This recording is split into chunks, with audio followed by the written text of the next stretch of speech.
The Kremlin welcomes US President Joe Biden's readiness for security talks with Russia and says President Putin is in favor of diplomacy over tensions around Ukraine.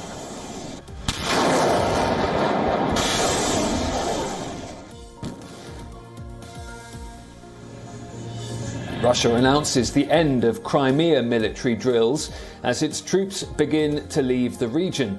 The claim comes a day after Russia made a similar announcement about its western borders.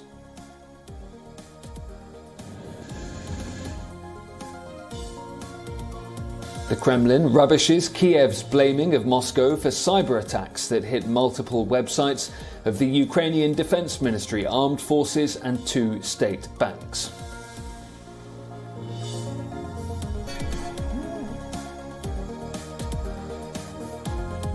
Britain's annual inflation edges up to 5.5% in January, the highest level for almost 30 years, adding pressure on the Bank of England to keep raising interest rates.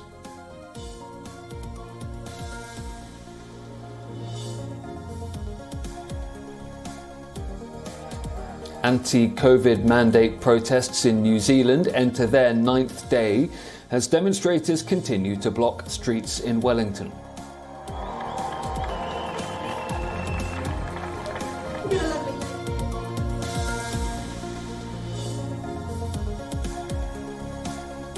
North Korea celebrates the birthday of leader Kim Jong-un's late father in a new alpine city with fireworks and a concert. No military parade this time.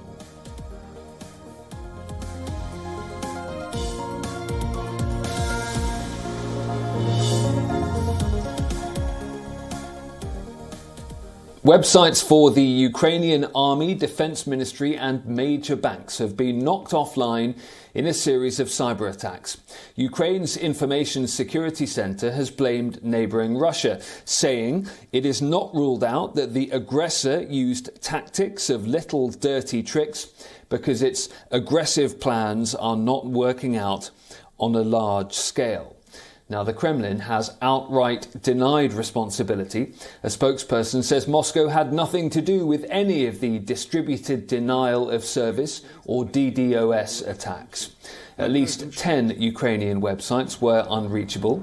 The affected sites included the Oshad Bank or the State Savings Bank and Privat. These are 2 of the country's largest financial institutions. Both of those resumed service later on Tuesday, but the military sites remained inaccessible hours later.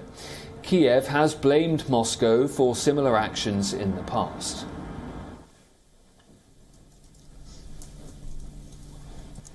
I don't have anything on the attribution at this point in time. I know there have been a range of reports.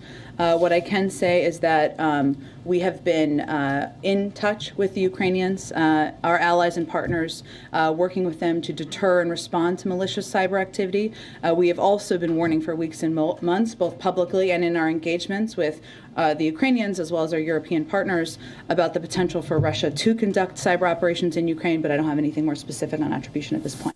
These cyber attacks came a month after another strike briefly took down key government websites. NATO responded within hours of the January attack with a cyber warfare cooperation deal announced with Kyiv.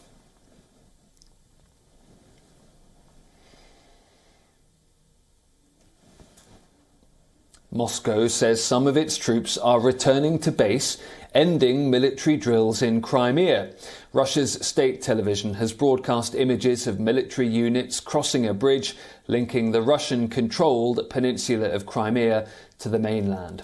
The Russian Defense Ministry earlier released footage of multiple rocket launchers conducting drills in Crimea. During those drills, Russian troops carried out targets that imitated the artillery of a mock enemy at a distance of more than 30 kilometers.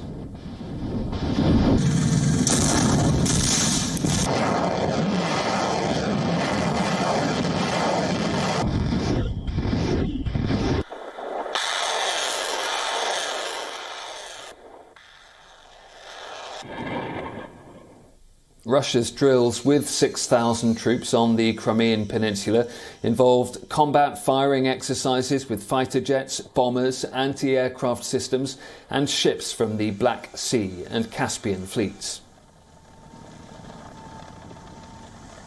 The Russian Defense Ministry on Tuesday released video of what it said were some of its troops returning to base after exercises near Ukraine, leading some to hope the drums of war might be fading. But NATO said it had yet to see any evidence of a de-escalation that could avert a military conflict. Russia did not say how many units were pulling back. Its deployment of some 130,000 troops to the north, east, and south of Ukraine triggered alarms in Western capitals that a military operation could be imminent. German Chancellor Olaf Scholz met with Russian President Vladimir Putin in the Kremlin Tuesday and said the withdrawal of some Russian troops was a good sign. Courageous and responsible action is now required of everybody. One thing I want to say, for my generation, war in Europe has become unthinkable, and we must ensure it stays that way. Putin again denied his country sought conflict. Do we want it or not? Of course not. This is why we have offered our proposals to start the negotiation process, which should lead to an agreement of providing equal security for everybody, including our country. But many remained skeptical. NATO Secretary General Jens Stoltenberg told reporters he wanted to see stronger signals of rapprochement. There are signs from Moscow that diplomacy should continue. This gives grounds for cautious optimism. But so far, we have not seen any sign of de-escalation on the ground. New footage on Tuesday showed continued Russian military drills, this time artillery firing in Crimea, a region seized from Ukraine in 2014. Russia's show of force near Ukraine's borders has prompted months of frantic Western diplomacy and drawn threats of severe sanctions if it invades, culminating in a crescendo of U.S. and British warnings in recent days that this could happen at any time. Here in the UK, the so-called Partygate scandal has triggered a massive collapse in Prime Minister Boris Johnson's net personal approval ratings. They stand at a 30-year low for a Prime Minister of negative 46%.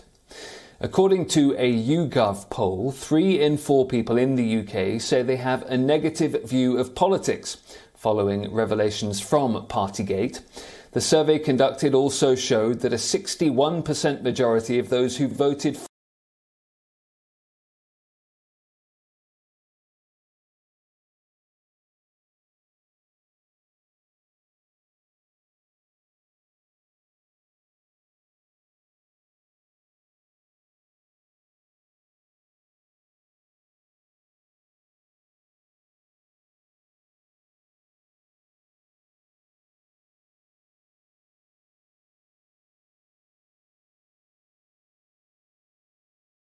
It's reported his defence around believing that any gatherings he attended were work and part of his working day.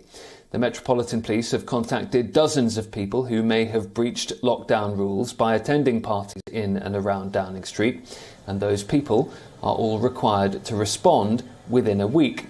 Many of Boris Johnson's own MPs say that if he receives a police fine, he would need to go as leader and Prime Minister.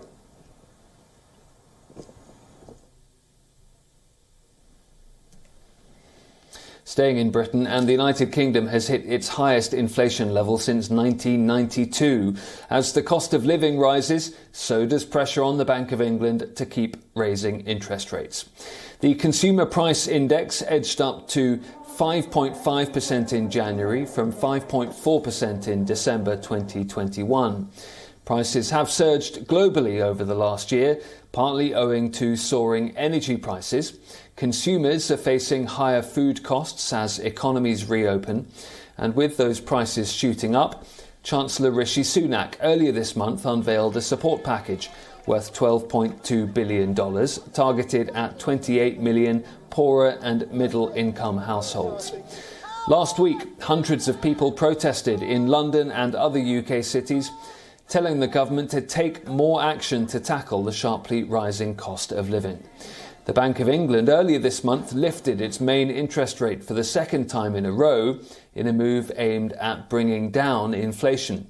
The BOE has forecast Britain's annual inflation rate to peak at 7.25% in April. That is way above its 2% target.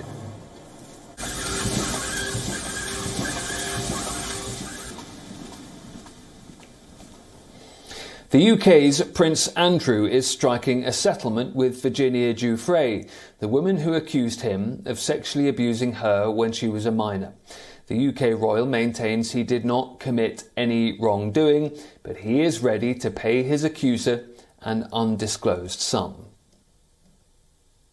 Britain's Prince Andrew has settled the lawsuit brought by Virginia Giuffre, accusing him of sexually abusing her when she was a teenager, in a case that already caused his fall from grace.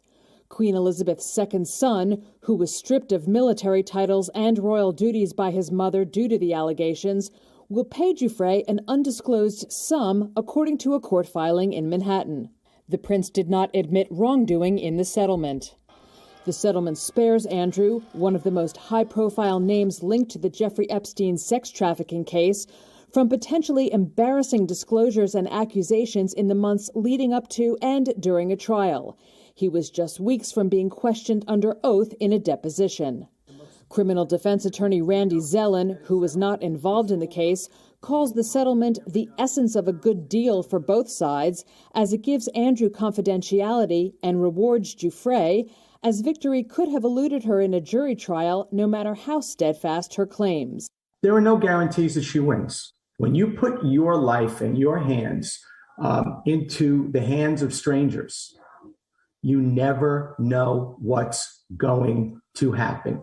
Andrew has denied Giuffre's accusations that he forced her to have sex more than 2 decades ago at a London home of former Epstein associate Ghislaine Maxwell and abused her at 2 Epstein properties. Giuffre also claimed she was sexually abused by Epstein.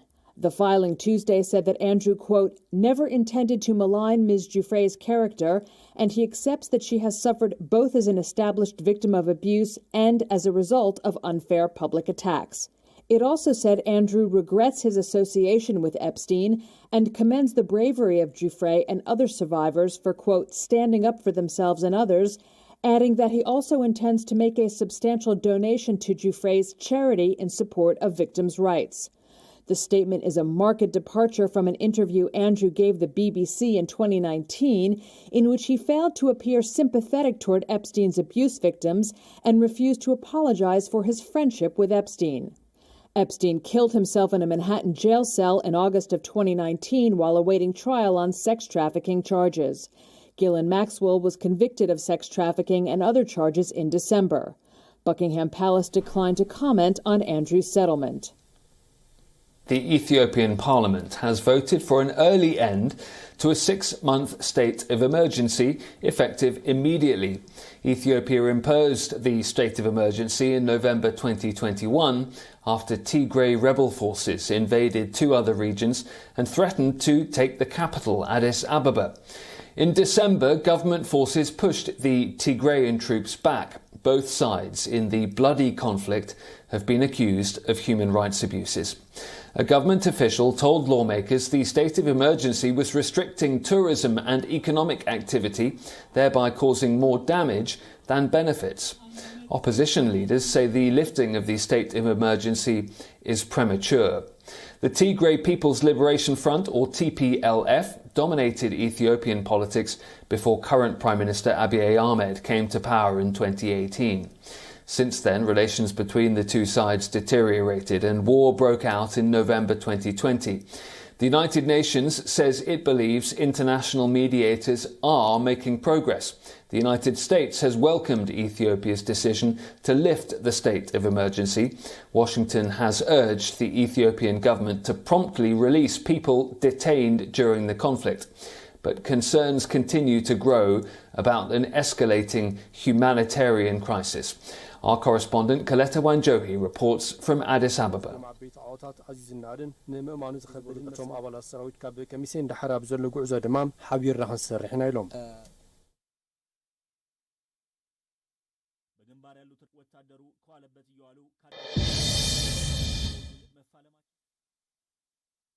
The lifting of the state of emergency is probably a show of confidence by the government on its own security apparatus, on its own security systems. After its own analysis, the Council of Ministers about a week and a half ago decided that it was time to lift the state of emergency and allow life to go on as normal, quote unquote. And that means that the government has some confidence in the measures it has put in place to ensure that at least areas are not affected by the conflict. We know the conflict still continues in the northern region. We still have fighting, especially between the TPLF, which has declared its own offensive against the neighbouring region in Afar, where it says it is fighting its own enemies, you know. So fighting continues in the northern region, but on this other side, the government says it will try its best to ensure that normalcy returns. A woman in the US has become the third person ever to be cured of HIV. The woman with leukemia received a stem cell transplant from a donor, which was the first involving umbilical cord blood. Well, we're very excited to share our patient's story. It's particularly notable because she's the first woman who's achieved a long-term remission of HIV, and it's particularly important because worldwide women constitute over half of people living with HIV, and in the United States it's about a quarter. The woman had both HIV and leukemia, which is a cancer of blood-forming tissues. She was genetically matched with umbilical cord stem cells that contained an HIV-resistant mutation. The cord blood came from a partially matched donor instead of a donor of a similar race and ethnicity. The patient reportedly developed a new HIV-resistant immune system. Researchers say the donor was naturally resistant to the virus that causes AIDS, and this could expand the eligibility of the novel treatment to dozens more people every year. Well, this, first of all, tells us or confirms that a cure is indeed possible, and scientists need to keep working to find a cure. So at the moment, we have great treatments for people with HIV. They live long and healthy lives if they take antiviral therapy, but you need to take antiviral therapy for life. And as soon as you stop that treatment, virus rapidly comes back. According to UN AIDS, in 2020, around 37.7 million people were living with HIV. There were only 2 previously known cases of an HIV cure. People received bone marrow transplants from donors who carried a mutation that blocks the infection.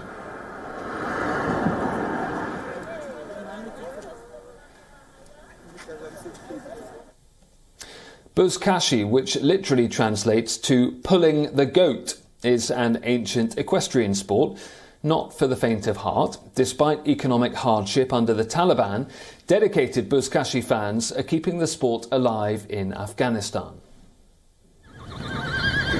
These men and horses are gearing up for a round of Buzkashi, an ancient nomadic equestrian sport that has its root in Turkic and Mongol traditions.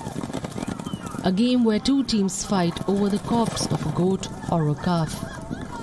Not the most pleasant sight, but these men here mean business, keeping alive the tradition in an Afghanistan ravaged by poverty, hunger and a brutal Taliban regime.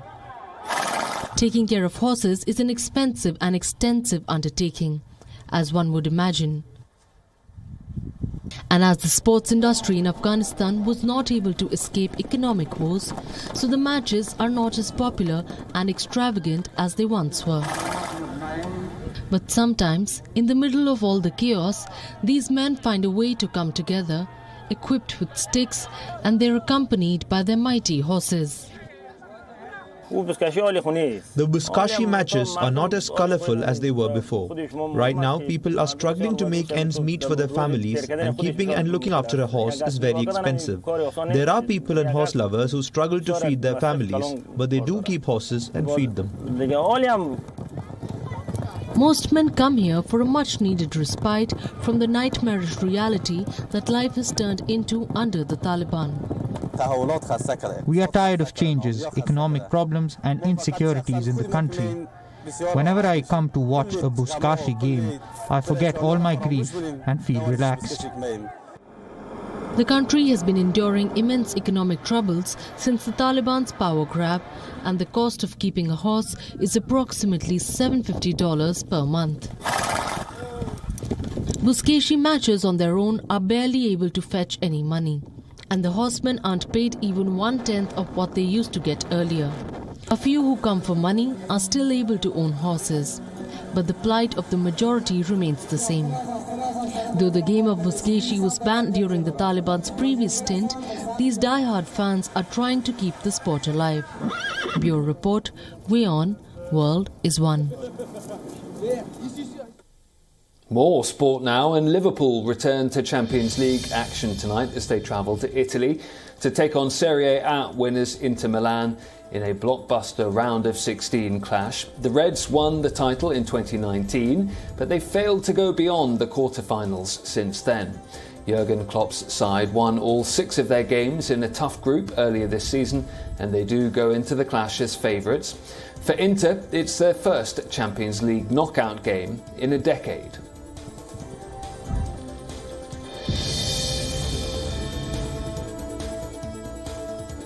German giants Bayern Munich will resume their quest to regain the Champions League title, travelling to Austria to face Red Bull Salzburg. Bayern won the Champions League in 2020, but were knocked out in the quarter-finals last season. The Bavarians enter the clash on the back of a shock defeat to VfL Bochum in the Bundesliga. Bayern haven't lost any of their last 21 matches on the road in the Champions League, which is a record-breaking streak.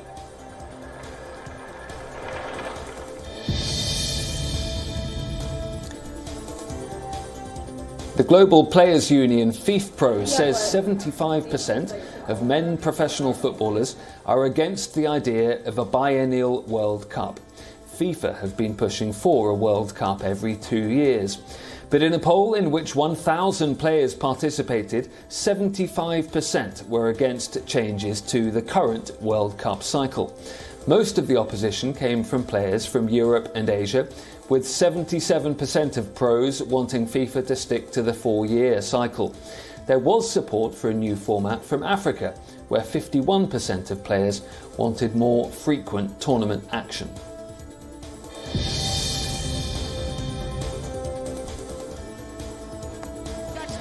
Moving to cricket, and Australia produced another clinical performance to beat Sri Lanka by 6 wickets and take an unassailable 3-0 lead in the T20 International Series. The hosts won the toss and elected to bowl first in Canberra and restricted the visitors to 121 for 6. Pace bowler Kane Richardson was the pick of the bowlers, finishing with 3 for 21. Spinner Ashton Agar also kept things tight. T20 World Champions Australia eased to the target with more than 3 overs to spare. Glenn Maxwell top scored with 39, skipper Aaron Finch made 35. The 4th match of the series takes place in Melbourne on Friday. Once again by the Aussies. Yeah, the Mount Cow corner.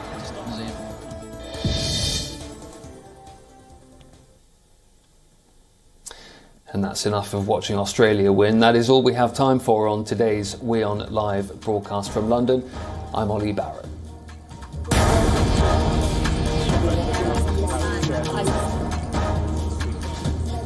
There are many other